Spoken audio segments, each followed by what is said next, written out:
ورحمة الله وبركاته. الحمد لله وكفى وسلام على عباده الذين اصطفى. الحمد لله الذي وحده والصلاة والسلام على من لا نبي بعده. وبشانه قال جل وعلا: إن الله وملائكته يصلون على النبي يا أيها الذين آمنوا صلوا عليه وسلموا تسليما. اللهم صل على محمد وعلى آل محمد كما صليت على إبراهيم وعلى آل إبراهيم إنك حميد مجيد. اللهم بارك على محمد وعلى آل محمد كما باركت على إبراهيم وعلى آل إبراهيم إنك حميد مجيد. أما بعد، عن عبادة بن الصامت رضي الله تعالى عنه قال: قال رسول الله صلى الله عليه وسلم وحوله عصابة من أصحابه: بايعوني على أن لا تشركوا بالله شيئا ولا تسرقوا ولا تزنوا إلى آخر الحديث. আলহামদুলিল্লাহ, আল্লাহ পাকের বড় মেহেরবানি যে আল্লাহ রাব্বুল ইজ্জত দীর্ঘদিন পরে আল্লাহর ঘরে বসে আল্লাহর রাসূলের হাদিসের দর্স প্রদান করার এবং দর্সে বসার তৌফিক আল্লাহ দান করেছে। বলুন আলহামদুলিল্লাহ। আমরা আজকে মিশকাত শরীফ থেকে 18 নম্বরের হাদিস আমরা আজকে পড়ব ইনশাআল্লাহ। হাদিসটি বর্ণিত হয়েছে হযরতে উবাদা বিন সামিত রাদিয়াল্লাহু তাআলা আনহু থেকে। আন উবাদা ইবনে সামিত, উবাদা বিন সামিত রাদিয়াল্লাহু তাআলা আনহু থেকে বর্ণিত, ক্বালা, তিনি বলেন, ক্বালা রাসূলুল্লাহ সাল্লাল্লাহু আলাইহি ওয়াসাল্লাম, যে আল্লাহর রাসূল সাল্লাল্লাহু আলাইহি সাল্লাম বলেছেন, ওয়া হাওলাহু ইসাবাতুম মিন আসহাবিহি। নবী আলাইহিস সালাম যখন এই কথাটা বলেন তখন নবীর আশেপাশে নবীর সাহাবায়ে কেরাম বসেছিলেন। সুবহানাল্লাহ। এর দ্বারা বোঝা যায় হাওল বলা হয় যেটা চক্র আকারে, অর্থাৎ নবীজি যেখানে বসতেন সাহাবায়ে কেরাম নবীজিকে চক্র আকারে ঘিরে ধরে বসে থাকতেন। সুবহানাল্লাহ। এলোমেলো হয়ে বসতেন না। অল্প মানুষ হইলে সুন্দর করে লাইন করে ঘিরে ধরে বসে থাকতেন। তাই বলছেন হাওলাহু ইসাবাতুম মিন আসহাবিহি, যে রাসূল সাল্লাল্লাহু আলাইহি সাল্লামের পাশে সাহাবায়ে কেরাম, একদল সাহাবায়ে কেরাম। তো নবীজি বলতেছেন সাহাবাদেরকে লক্ষ্য করে, বাইউনি আলা আল্লা তুশরিকু বিল্লাহ, তোমরা আমার হাতে বায়াত হও এ কথার উপরে যে আল্লাহর সঙ্গে শিরিক করবা না। বাইউনি, তোমরা আমার কাছে বায়াত হও, আলা আল্লা তুশরিকু বিল্লাহি শাইআ, আল্লাহর সঙ্গে কোনো কিছুর শরীক করবা না, এক নাম্বার। তারপরে নবীজি বলছেন ওয়ালা তাসরিকু, চুরি করবে না, এটার আমার কাছে বায়াত হও। ওয়ালা তাজনু, জেনা করবে না, আমার কাছে বায়াত হও। ওয়ালা তাকতুলু আওলাদাকুম, তোমরা তোমাদের সন্তানদেরকে হত্যা করবে না, অর্থাৎ জীবিত সন্তানকে মেরে ফেলবে না, এই ব্যাপারে আমার কাছে বায়াত করো। ওয়ালা তাতু বিবুহতানিন, কোনো অপবাদ দিবে না তোমরা। তাফতারুনাহু বাইনা আইদিকুম ওয়া আরজুলিকুম, যা তোমরা নিজেদের পক্ষ থেকে অন্য কোন মানুষের উপরে অপবাদ যে দাও, এই অপবাদ দিবে না, এ কথার উপরে আমার হাতে বায়াত করো। ওয়ালা তাসু ফি মারুফিন, কোন নেক আমলে, শরীয়তের পছন্দনীয় কোন আমলে, শরীয়ত সিদ্ধ কোন আমলে নাফরমানি করবে না, এটার উপরে বায়াত করো। তারপরে নবীজি বলছেন, ফামান ওয়াফা মিনকুম, যে ব্যক্তি এগুলো পরিপূর্ণ আদায় করবে, অর্থাৎ আল্লাহর সঙ্গে শিরিক করবে না, চুরি করবে না, জেনা করবে না, সন্তানকে হত্যা করবে না, মিথ্যা অপবাদ দিবে না, এবং শরীয়তের বিষয়গুলোকে নাফরমানি করবে না, যে এই কাজগুলোকে মানলো, ফাজরুহু আলাল্লাহ, তার সওয়াব আল্লাহর কাছে সংরক্ষিত আছে। সুবহানাল্লাহ। ওয়ামান আসাবা মিন যালিকা শাইআন, আর কেউ যদি এই কাজগুলো করে ফেলে, অর্থাৎ শিরিক করে, চুরি করে, জেনা করে, মিথ্যা অপবাদ দেয়, শরীয়তের বিষয়গুলো আমল না করে, ফাউকিবা বিহি ফিদ দুনিয়া, অতঃপর দুনিয়াতেই এ কারণে তাকে শাস্তি দেওয়া হলো, অর্থাৎ চুরি করার শাস্তি সে দুনিয়াতে পেয়ে গেল, জেনা করার কারণে তাকে 80টা দৌড়া মারা হয়েছে, চুরি করার কারণে তাকে হাত কেটে দিছে, মিথ্যা অপবাদ দেওয়ার কারণে তাকে 80টা দৌড়া মেরেছে। এই ধরনের শাস্তি যদি দুনিয়াতে সে পেয়ে যায়, ফাহুয়া কাফারাতুন লাহু, এটা তার জন্য কাফারা হয়ে যাবে, গুনাহ মাফের কারণ হয়ে যাবে। সুবহানাল্লাহ। ওয়ামান আসাবা মিন যালিকা শাইআন, আর কেউ যদি এই ধরনের কোনো কাজ করে, অর্থাৎ চুরি করে, জেনা করে, সুম্মা সাতারাহুল্লাহু আলাইহি, অতঃপর আল্লাহ তার দোষটাকে গোপন রেখেছে, কেউ জানে না, চুরি করছে কেউ জানে না, জেনা করছে কেউ জানে না, ফাহুয়া ইলাল্লাহ, তাহলে এটা আল্লাহর কাছে থেকে যাবে। ইনশা আফা আনহু, যদি আল্লাহ চায় তাহলে মাফ করে দিতে পারে, ওয়া ইনশা আকাবাহু, আল্লাহ চাইলে তাকে শাস্তিও দিতে পারে। ফাবায়ানা আলা যালিকা, সাহাবায়ে কেরাম বলেন, আমরা এই কথাগুলোর উপরে নবীজির হাতে হাত দিয়া বায়াত হইলাম। এটা ছিল হাদিসের সরল তরজমা, স্বাভাবিক একটা অর্থ। এখন এই আমরা হাদিসের উপরে আমরা একটু ব্যাখ্যার দিকে যাব, যে হাদিসে বুঝাইতে চায় কি। প্রথম কথা হলো, নবী আলাইহিস সালাতু ওয়াস সালাম যেখানে বসতেন, সাহাবায়ে কেরাম নবীজিকে ঘিরে বসে পড়তেন, এটা একটা সুন্নত। এলোমেলো বসতেন না, নবী এখানে বসে আছেন, আরেকজন ওইদিকে, আরেকজন এইদিকে, আরেকজন এইদিকে, তা না, কাছাকাছি জমে জমে গোলাকার হয়ে বসতেন, এটা সুন্নত।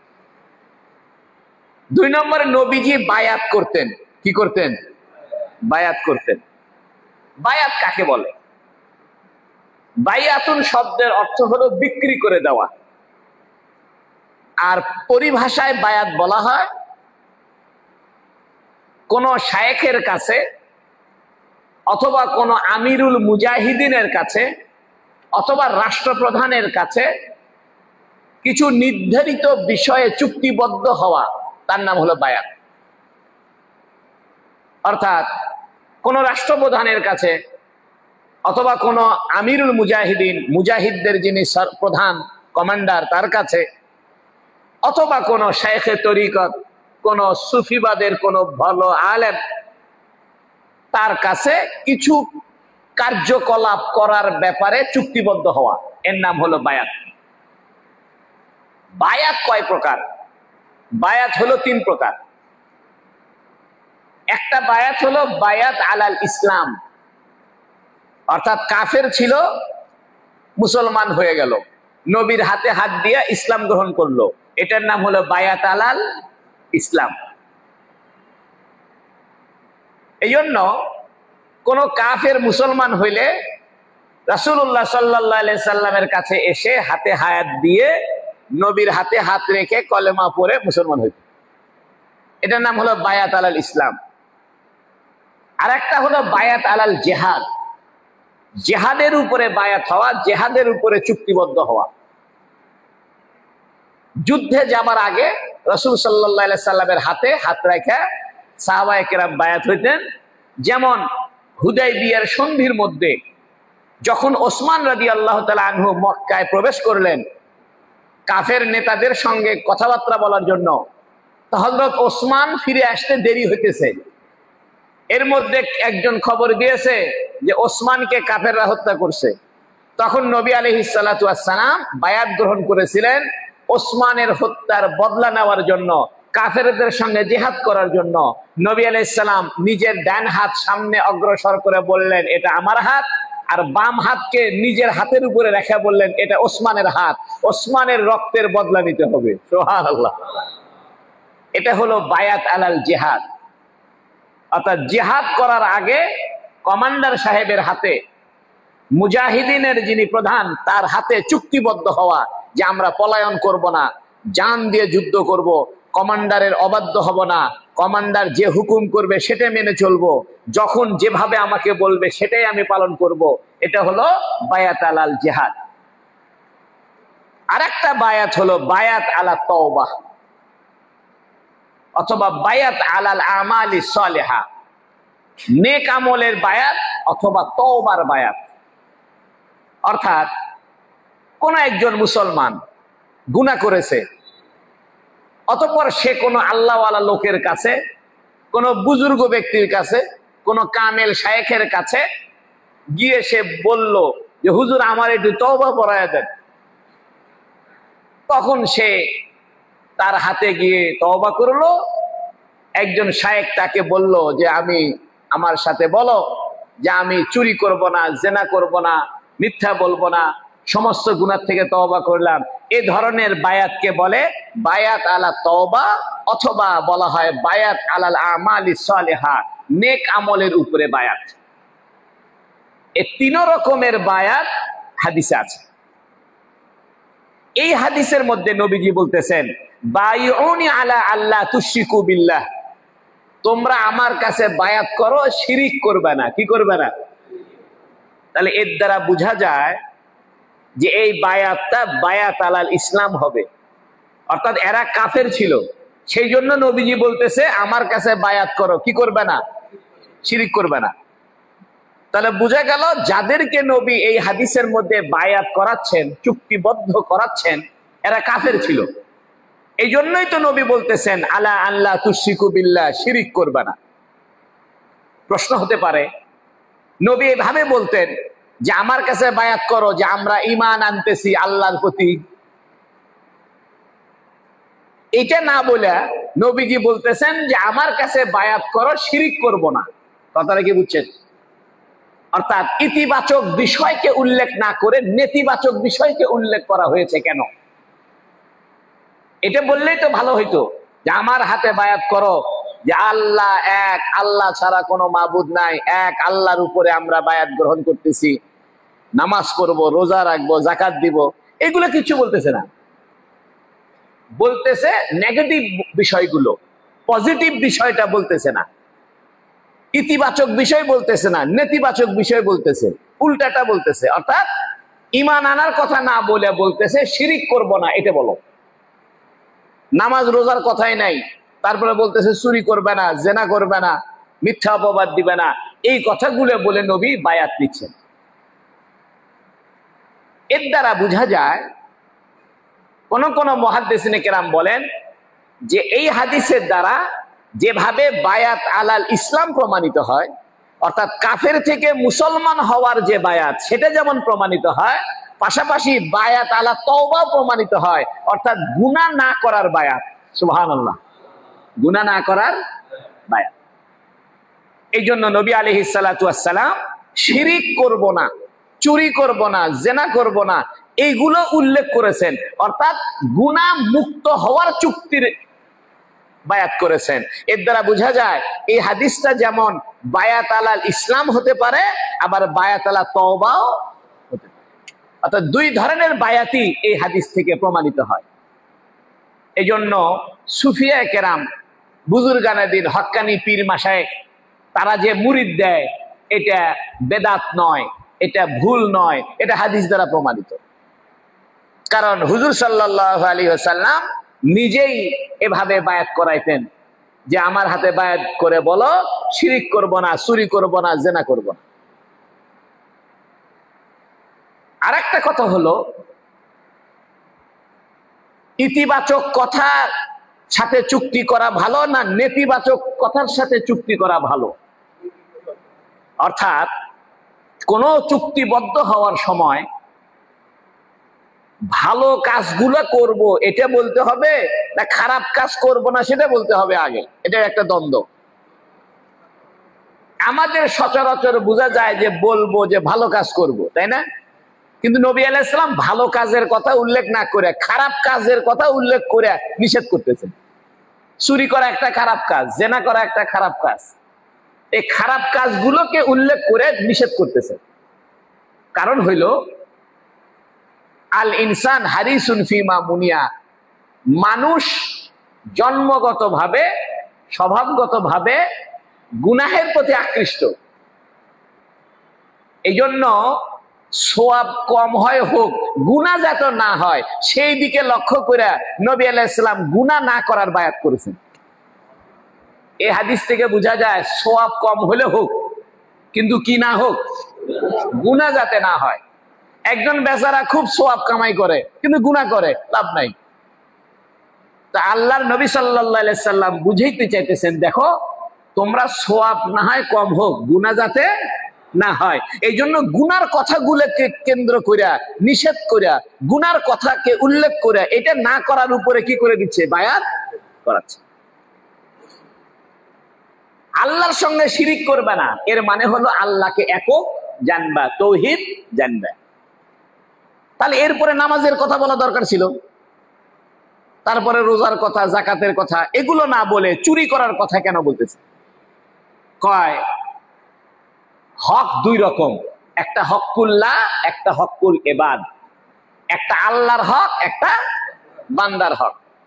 আল্লাহর হক হলো আল্লাহর সঙ্গে শিরিক না করা, এটা হলো আল্লাহর হক। আর বান্দার হক হলো বান্দার কোনো জিনিস নষ্ট না করা। আর চুরির দ্বারা বান্দার কি হয়, জিনিস নষ্ট হয়। তাহলে শিরিক করব না এ কথা বলে আল্লাহর হক নষ্ট করব না সেটা বুঝাচ্ছে, আর চুরি করব না বলে বান্দার হক নষ্ট করব না বুঝাচ্ছে। এর দ্বারা বোঝা যায় ইসলাম দুই ধরনের হকের কথা বলে, একটা হলো আল্লাহর হক, একটা হলো বান্দার হক। আল্লাহর হক নষ্ট করব না মানে শিরিক করব না, আর বান্দার হক নষ্ট করব না মানে চুরি করব না। এই জন্য তাসাউফ বা আত্মশুদ্ধি দুইটার পায়া। আত্মশুদ্ধির দুইটা লাইন, রেল লাইনের যেমন দুইটা লাইন থাকে, এর উপরে যে রেলগাড়ি চলে, মুসলমানের আত্মশুদ্ধির দুইটার রাস্তা। একটা হলো আল্লাহর হক ঠিক রাখবো, পাশাপাশি বান্দার হকও ঠিক রাখবো। আল্লাহর হক ঠিক রাখলাম, বান্দার হক নষ্ট করলাম, হবে না। আবার বান্দার হক ঠিক মতো দিলাম, আল্লাহর হক দিলাম না, সেটাও হবে না।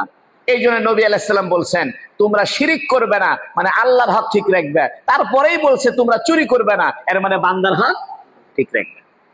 এখন চুরি করার মধ্যে ঘুষ খাওয়া, সুদ খাওয়া, ডাকাতি করা, না করে নিয়ে যাওয়া, এগুলো বোনের সম্পত্তি না দেওয়া, এগুলো সব কিসের অন্তর্ভুক্ত? চুরির অন্তর্ভুক্ত। সবগুলো বান্দার হক এবং সবগুলো কিসের অন্তর্ভুক্ত? এরপরে নবীজি বলতেছেন ওয়ালা তাজনু, জেনা করবে না। আচ্ছা, জেনা করার সাথে ওই আগের দুটের কি সম্পর্ক? শুরুতে বললো শিরিক করবে না, পরে বলতেছে চুরি করবে না। আমরা এটা বুঝলাম শিরিক করব না মানে আল্লাহর হক নষ্ট করব না, চুরি করব না মানে বান্দার হক নষ্ট করব না। জেনার কথা কেন বলতেছে? কই জেনা এটা মানুষের চুরি নয়, কিন্তু মানুষের ইজ্জত নষ্ট করা। কি নষ্ট করা? ইজ্জত নষ্ট করা। অর্থাৎ মানুষের মাল চুরি করো না, কিন্তু মানুষের ইজ্জত নষ্ট করো। তাহলে মানুষের হক দুটা, একটা মালের হক, একটা ইজ্জতের হক। অতএব মানুষের মালের হকও রক্ষা করতে হবে, মানুষের ইজ্জতের হকও রক্ষা করতে হবে। এই জন্য মালের হক রক্ষা করা এটা হলো চুরি না করা, আর ইজ্জতের হক রক্ষা করা এটা হলো জেনা না করা। কারণ জেনার দ্বারা মানুষের সম্মানের অধিকার নষ্ট হয়। আল্লাহ মাফ করুক, আমাদের বিবিদের সঙ্গে কেউ যদি জেনা করে তাহলে আমার বিবির ইজ্জত নষ্ট হলো, আমার ইজ্জত নষ্ট হলো। আমাদের মেয়েদের সাথে যদি কেউ জেনা করে তাহলে আমাদের ইজ্জত নষ্ট হইল, ঠিক না? এই জন্য ইসলাম আল্লাহর হক বলছে শুধু একটা, আর বান্দার হক বলছে 4টা। বান্দার হক কয়টা বলছে? 1 নম্বর বলছে চুরি করবে না, কি করছে? অর্থাৎ মাল নষ্ট করবে না। 2 নম্বর বলছে মানুষের ইজ্জত নষ্ট করবে না, সেটা হলো জেনা করবে না। তারপরে বলতেছে ওয়ালা তাকতুলু আওলাদাকুম, তোমরা তোমাদের সন্তানদেরকে হত্যা করবে না। অর্থাৎ আরবের মানুষের নিয়ম ছিল কন্যা সন্তানকে এরা জীবন্ত পুঁতে ফেলতো, কারণ কন্যা সন্তান হইলে জেনা ব্যভিচারে লিপ্ত হয়ে যাবে। কারণ মক্কায় তখন জেনা ব্যাপক ছিল। যখন আইয়ামে জাহেলিয়াতের যুগ ছিল, নবী আলাইহিস সালাম তখনও নবী হন নাই, তখন জেনা ব্যাপক আকারে ছিল। কিন্তু সম্ভ্রান্ত মানুষেরা তখনও জেনাকে অপছন্দ করত। আর মেয়ে বড় হয়ে গেলে কার সাথে কি করে না করে এই ভয়েতে কন্যা সন্তানকে মেরেই ফেলত। কন্যা সন্তানকে যে হত্যা করত, এটা তাদের উদ্দেশ্য ভালো, পদ্ধতিটা খারাপ। ওদেরকে যদি বলা হয় যে তোমাদের কন্যা সন্তানদেরকে হত্যা করো কেন, ওরা বলে এরা বড় হয়ে আমার মান ইজ্জত রাখবে না, কার সাথে জেনা করে কার সাথে কি করে আমার সম্মান নষ্ট হবে, অর্থাৎ ছোটবেলায় মেরে ফেলা। কিন্তু বেকুবরা এটা বুঝলো না যে কন্যা সন্তান না থাকলে দুনিয়াতে পুরুষ সন্তানও আসার কোনো রাস্তা নাই, ঠিক কিনা? যদি কন্যা সন্তান না থাকে দুনিয়াতে কি পুরুষ সন্তান আসতে পারবে? আর এক কারণে তারা সন্তান হত্যা করত, সেটা হলো ক্ষুধার অভাবে, অভাবের কারণে। এই জন্য কোরআন শরীফে আছে ওয়ালা তাকতুল আওলাদাকুম খাশিয়াতা ইমলাক, তোমরা খাইতে দেওয়ার ভয়ে সন্তানকে কি খাওয়াইবা, এই ভয়েতে সন্তানদেরকে হত্যা করো না। এখান থেকে বোঝা যায় যারা জন্ম নিয়ন্ত্রণ করে যে আমার ছেলে মেয়েকে কি খাওয়াবো, আমার কামাই রোজগার নাই, হারাম। কেউ যদি এই নিয়তে জন্ম নিয়ন্ত্রণ ব্যবহার করে যে আমার টাকা পয়সা নাই, সন্তান কি খাবে, বড় হলে কি খাওয়াবো, তাহলে হারাম। প্রশ্ন হলো হুজুর জন্ম নিয়ন্ত্রণ জায়েজ আছে কিনা? বলবো নি? বলবো না? বলবো না? আপনাদের কষ্ট হচ্ছে না তো? কারণ একটা প্রসঙ্গে আর একটা প্রসঙ্গে এসে গেছে, এটা বলে দিতে হবে। জন্ম নিয়ন্ত্রণ 2 ভাগে বিভক্ত, একটা হলো স্থায়ী পদ্ধতি, একটা হলো অস্থায়ী পদ্ধতি। স্থায়ী পদ্ধতি হারাম, সেটা যে কারণেই হোক। আর অস্থায়ী পদ্ধতি শর্ত সাপেক্ষে জায়েজ। অস্থায়ী পদ্ধতি যেমন কন্ডম ব্যবহার করা, এটা অস্থায়ী পদ্ধতি। আর ভ্যাসেকটমি করা, লাইগেশন করা, কাঠি পরানো বা মহিলাদের গুপ্তাঙ্গে অপারেশন করে ফেলে দেওয়া, এগুলো হারাম। কিন্তু অস্থায়ী পদ্ধতি যেটা আছে, এটা কিছু শর্তে জায়েজ। 1 নাম্বার শর্ত হলো যদি মায়ের জীবন নাশের হুমকি হয়, অর্থাৎ মা স্ত্রীর একটা সন্তান আছে, আর একটা সন্তান যদি এখনই নিতে যান, তাহলে ডাক্তাররা বলতেছে এই মহিলার জীবনের কি আছে, ভয় আছে, জীবনের রিস্ক আছে, তাহলে আপনি অস্থায়ী পদ্ধতি ব্যবহার করতে পারবেন।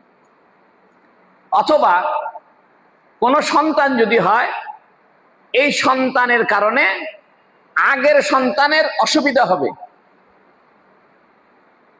তাহলেও কি আছে, জায়েজ আছে। কিছু ওলামায়ে কেরাম এই কথাও বলছেন যদি পর্যাপ্ত ঘর না থাকে, অর্থাৎ আপনি বিবাহ করছেন, আপনার একটা বড় সন্তান আছে, এখন সবাই মিলে এক ঘরে থাকেন, ঘর কয়টা? একটাই ঘর। আল্লাহ আমাদেরকে এরকম দরিদ্রতা থেকে বাঁচায় দিক, বলেন আমিন। যেমন ঝুপড়িতে থাকে, যারা বস্তিতে থাকে, একই ঘরের মধ্যে স্বামী স্ত্রী থাকে, বেটা বেটার বউ থাকে, স্বামী স্ত্রী থাকে খাটের উপরে আর বেটা বেটার বউ থাকে নিচে, একই ঘরের মধ্যে। এরকম ঘরের যদি অসুবিধা হয়, যে নতুন সন্তান হইলে বয়স্ক সন্তান তার থাকার জায়গা নাই, এই ধরনের যদি অসুবিধা দেখা দেয়, তাহলেও অস্থায়ীভাবে জন্ম নিয়ন্ত্রণ পদ্ধতি ব্যবহার করা জায়েজ আছে। তবে কি খাইতে দিব, এই সন্তান কি করে খাবে, এই নিয়ত করে জন্ম নিয়ন্ত্রণ করা হারাম। এই নিয়ত করে জন্ম নিয়ন্ত্রণ করা হারাম। এখন জন্ম নিয়ন্ত্রণকে আরবিতে বলে আজল। এটা হাদিস সামনে আসবে ইনশাআল্লাহ। হাদিসের মধ্যে আছে কুন্না নাজিলু ওয়াল কুরআনু ইয়ানজিলু, আমরা আজল করতাম, কোরআনও নাজিল হইতো। অর্থাৎ আমরা সহবাসের সময় অন্তিম মুহূর্তে, একদম শেষ মুহূর্তে আমরা আমাদের লিঙ্গটাকে, গুপ্তাঙ্গকে বের করে বাহিরে বীর্যপাত করা, এটার নাম হলো আজল। অর্থাৎ বীর্যপাতটা স্ত্রীর ভিতরে না করা, এটাকে আরবিতে আজল বলে, এটা হাদিসে আছে। ওই আজল থেকেই বর্তমানের আধুনিক অস্থায়ী জন্ম নিয়ন্ত্রণ যে কন্ডম, এটার বৈধতা আসছে শর্ত সাপেক্ষে। এটার বিস্তারিত আলোচনা আমরা সামনে করব। তা আল্লাহর নবী সাল্লাল্লাহু আলাইহি ওয়াসাল্লাম বলতেছেন, ওয়ালা তাকতুলু আওলাদাকুম, তোমরা তোমাদের সন্তানদেরকে হত্যা করো না। এরা কয় কারণে হত্যা করতো? দুই কারণে। একটা হলো অভাবের তাড়নায়, অনেক সময় অভাবের কারণে পুত্র সন্তানকেও হত্যা করে ফেলতো, আর কন্যা সন্তানকে হত্যা করত, অভাবেও করত, আর মানিজ্যত নষ্ট হবে সেই ভয়েতে করত। আগে বলল চুরি করবা না, মানে বান্দার হক নষ্ট করবা না। তার বললো জেনা করবে না, এর মানে হলো কোন মানুষের ইজ্জত নষ্ট করবে না। মুসলমানের মালের হেফাজত এবং ইজ্জতের হেফাজত দোনোটা ইসলাম শিক্ষা দিছে। এখন বলতেছে তোমরা তোমাদের সন্তানদেরকে হত্যা করবে না, এর মানে হলো পরবর্তী প্রজন্মকে বাধাগ্রস্ত করবে না। এটাও বান্দার হক। এটাও কার হক? বান্দার হক। এই জন্য ইসলাম বহু বিবাহের অনুমতি দিয়েছে। একটা বিয়ে করেছেন, সন্তান হয় না, এখন সন্তান হয় না, আপনি আরেকটা বিয়ে করেন। কারণ হুজুর সাল্লাল্লাহু আলাইহি ওয়াসাল্লাম বলেছেন, তাজাওয়াজুল ওয়াদুদ আল ওয়ালুদা ওয়ালুদ আল ওয়াদুদা, তোমরা মহব্বত করে এরকম বউ বিয়ে করো, আর বেশি সন্তান হয় এরকম বউ বিয়ে করো। ফাইন্নী মুকাসিরুন বিল উমাম, কেননা আমি আমার অধিক উম্মতকে নিয়ে গৌরব করব। সুবহানাল্লাহ।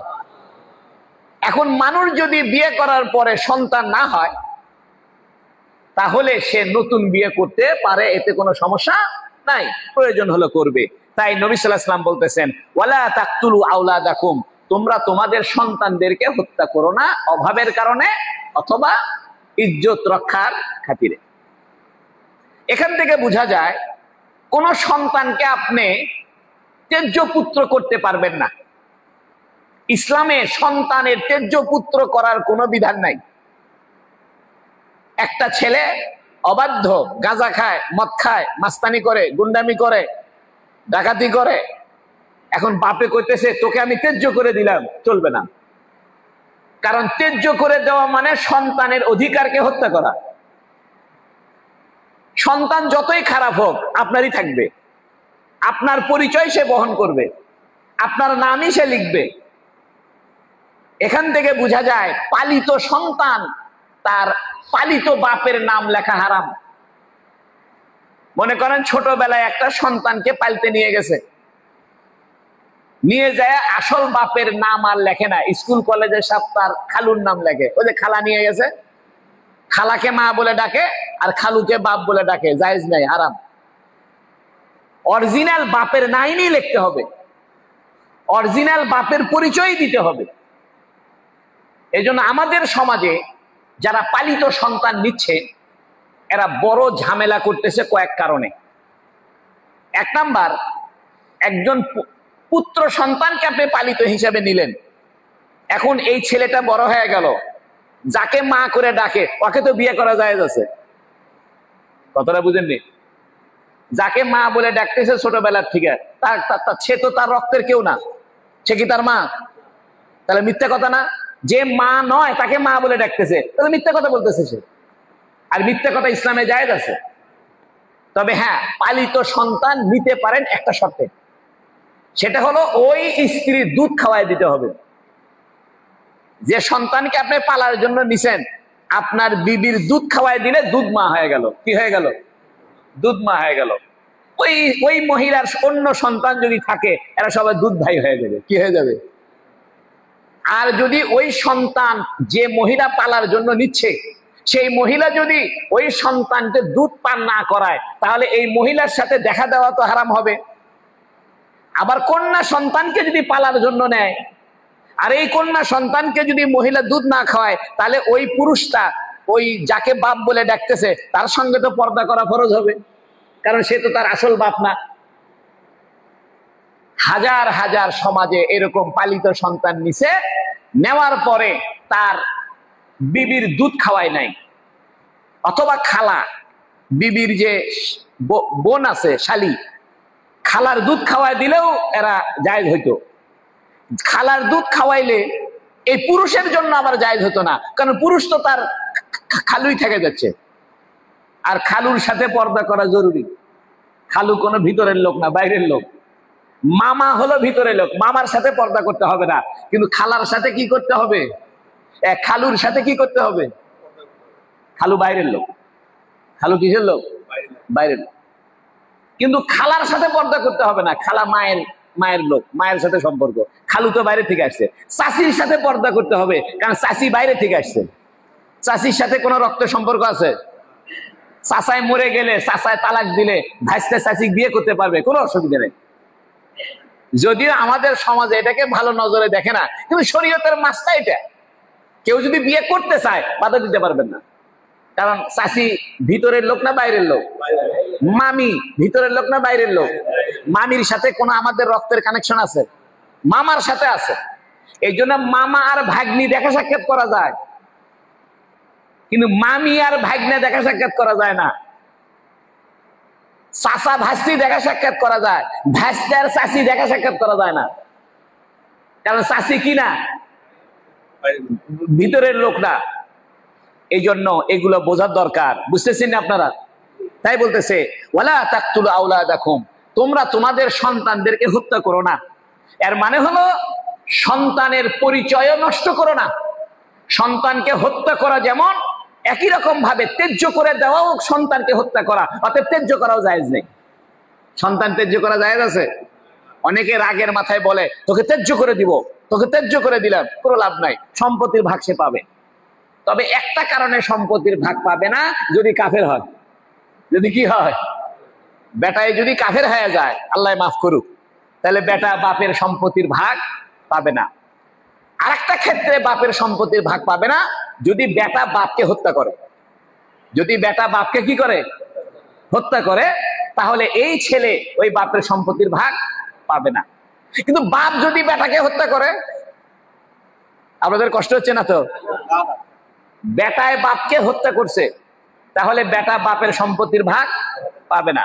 বাপে বেটাকে মেরে ফেলছে, তাহলে বেটার সম্পত্তির বাপ ভাগ পাবে।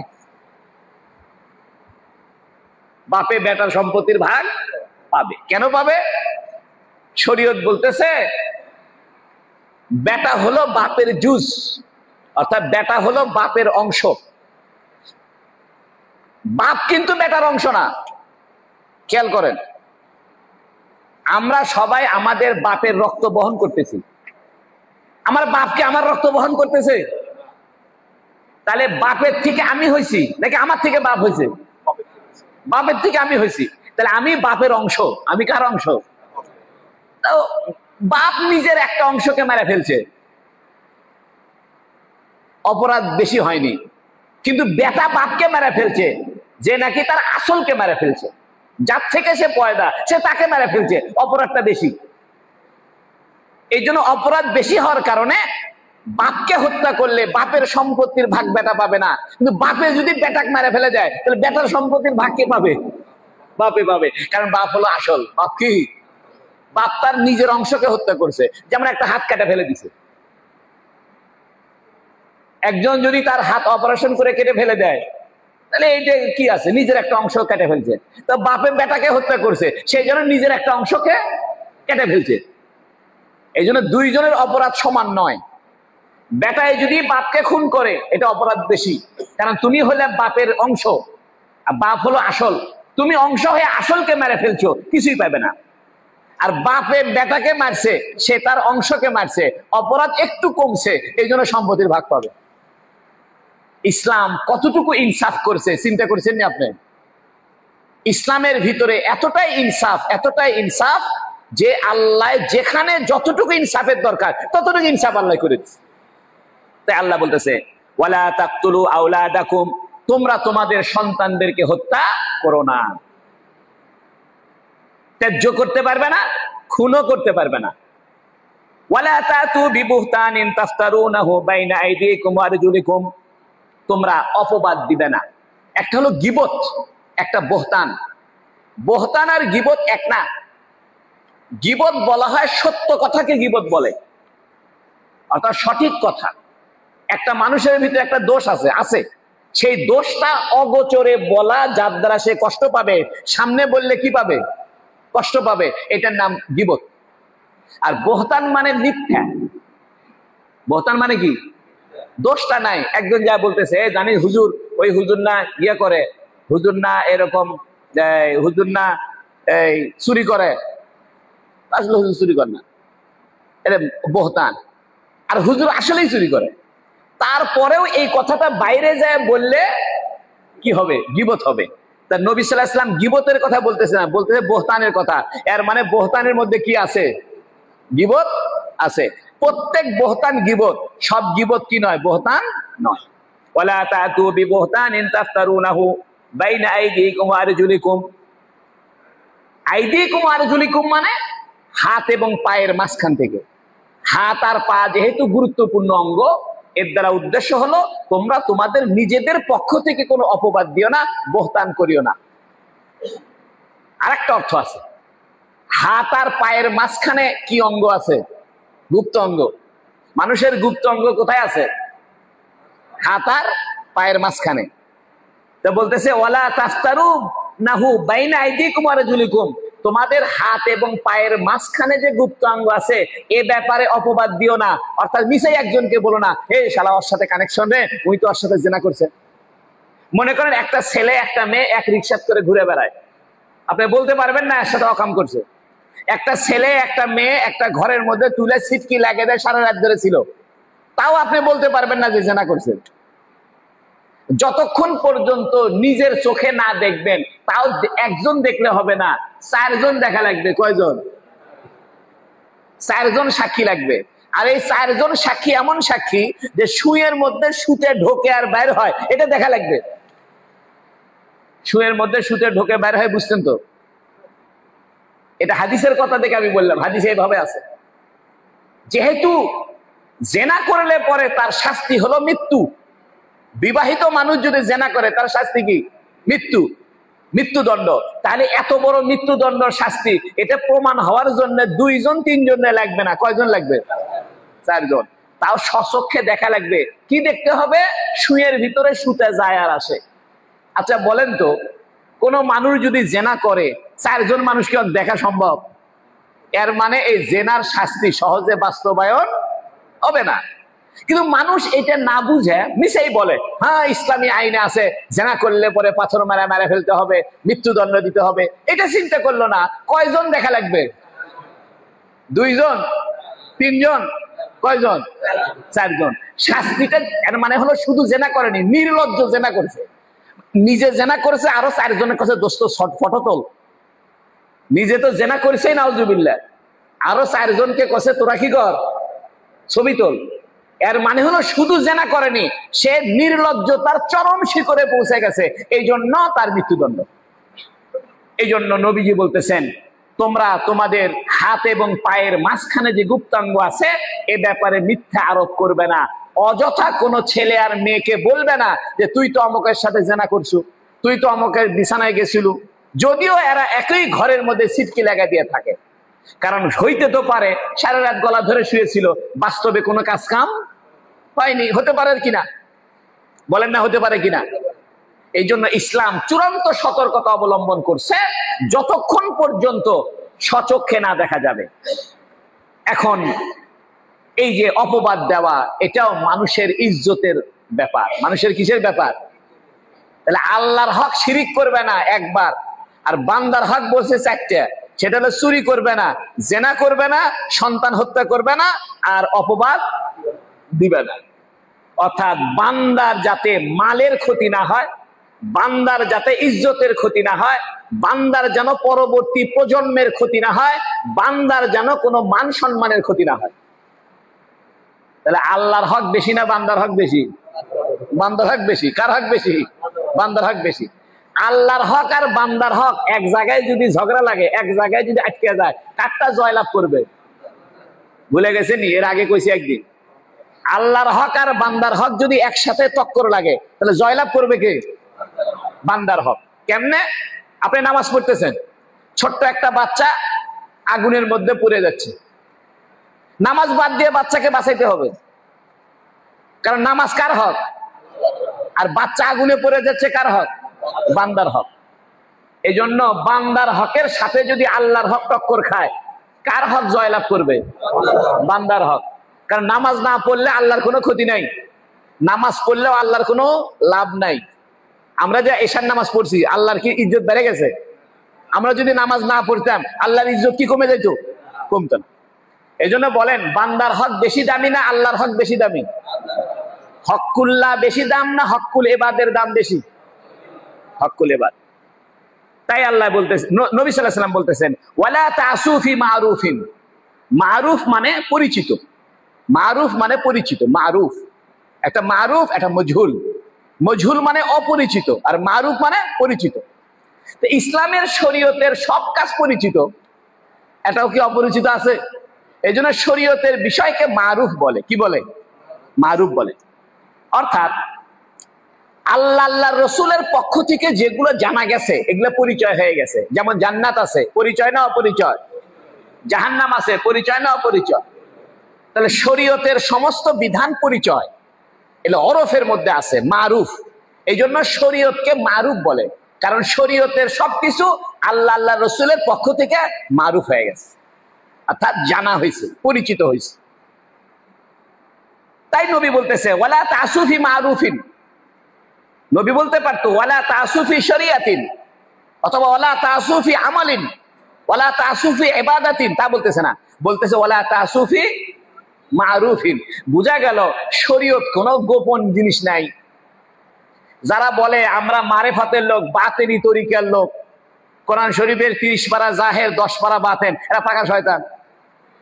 কোরআন শরীফের কোনো বাতেন নাই। কোরআন শরীফে কি নাই? কোরআন শরীফের সবকিছু কি জাহের, কোরআনের সবকিছু জাহের। শরীয়তের কোনো কিছু গোপন আছে যে বাবা এটা গোপন শরীয়ত? এই যে কিছু ফকির আছে, ভণ্ড পীর আছে, এরা রাতের বেলা ছেলে মেয়ে একসাথে হুক্কা হুয়া জিকির করে, করে না? ইল বাবা ইল বাবা ইল বাবা, পাকা শয়তান। এই যে ইল বাবা জিকির করতেছে, কইতেছে বাবা আমরা বাতেনি তরিকার লোক। কিসের তরিকার লোক? বাতেনি তরিকা বলে কিছু আছে? আল্লাহ নবী বলেছেন ওয়ালা তাসু ফি মারুফিন। শরীয়ত হলো মারুফ, শরীয়ত হলো পরিচিত, এখানে গোপন কিছু নাই। এই শরীয়তের যদি কেউ অবাধ্য করে, ফামান ওয়াফা মিনকুম ফাজরুহু আলাল্লাহ, কেউ যদি এইগুলা পূর্ণ করে, শিরিক না করে, জেনা না করে, চুরি না করে, বহতান না করে, তাহলে আল্লাহ তাকে কি করে দিবেন? মাফ করে দিবেন। ফামান ওয়াফা মিনকুম ফাজরুহু আলাল্লাহ, আল্লাহর কাছে সে সওয়াব পাবে।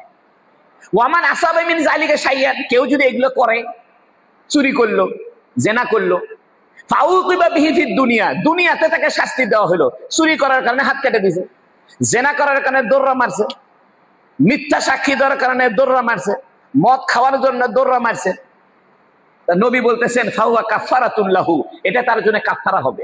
কাফারা মানে ক্ষতিপূরণের মাধ্যম হবে। এখন একটা মাসলা হইল, যদি দুনিয়াতে কোনো ব্যক্তির শাস্তি শরীয়ত সম্মতভাবে হয়ে যায়, তাহলে আখেরাতে শাস্তি হবে না দুনিয়ার শাস্তি শেষ? তবে এ নিয়ে মতভেদ হয়েছে।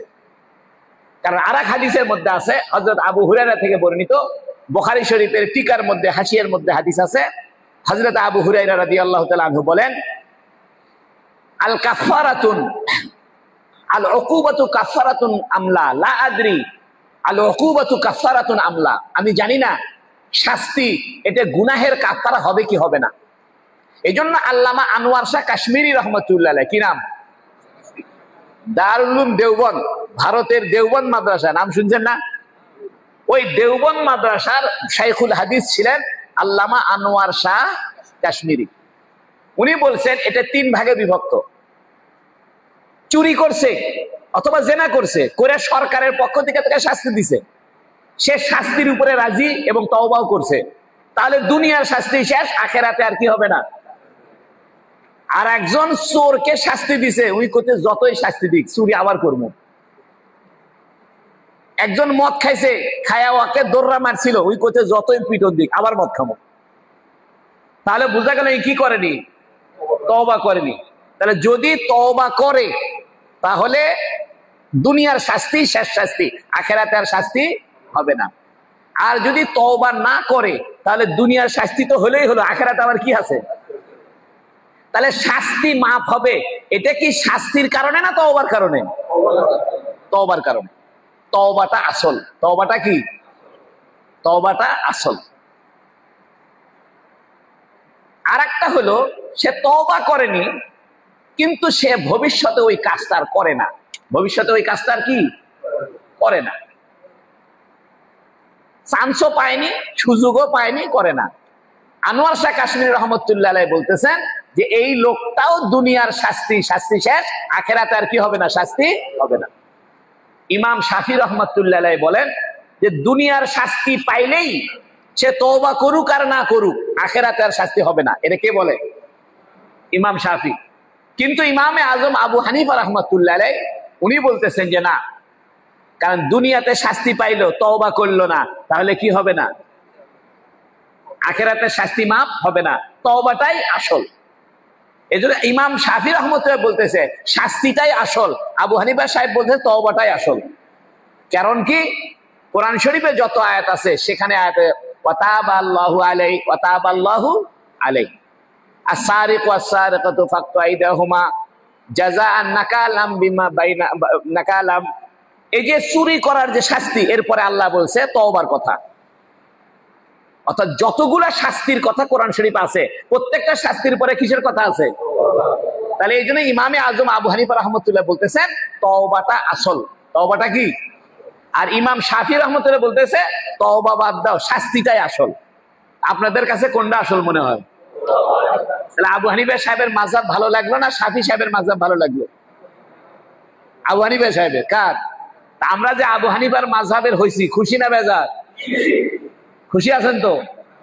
অনেকে কয় আমরা আবু হানিফা সাহেব কি বুঝে, আবু হানিফা সাহেব কোরআন হাদিসের আসল রহস্যটা বুঝে।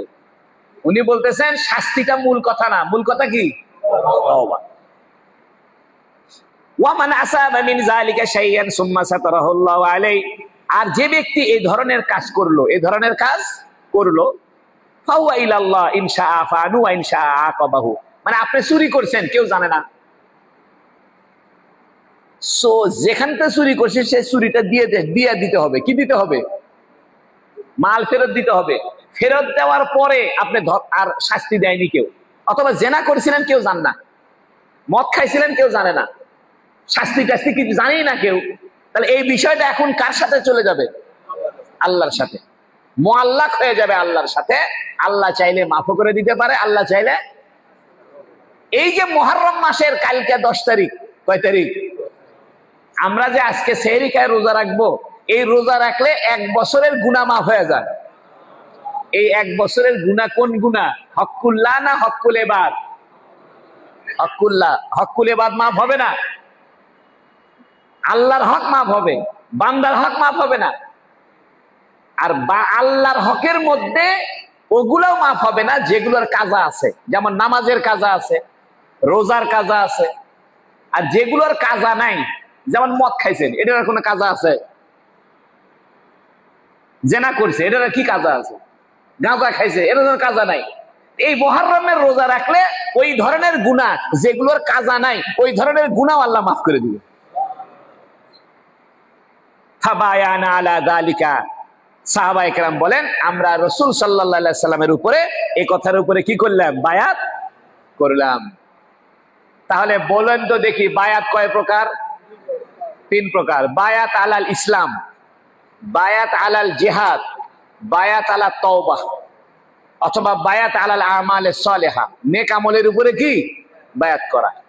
এই জন্য পীর বুজুর্গরা যে বায়াত করায়, হক্কানি ওলামা মাশায়েখ যারা বায়াত করে, পীর সাহেবেরা, এটা হাদিসে আছে না নাই? আছে। আজকে একটা হাদিসই থাক, একটা হাদিস শেষ হলো, খুশি আছেন না বেজার আছেন? কিছু শিখা গেল না? গেল না?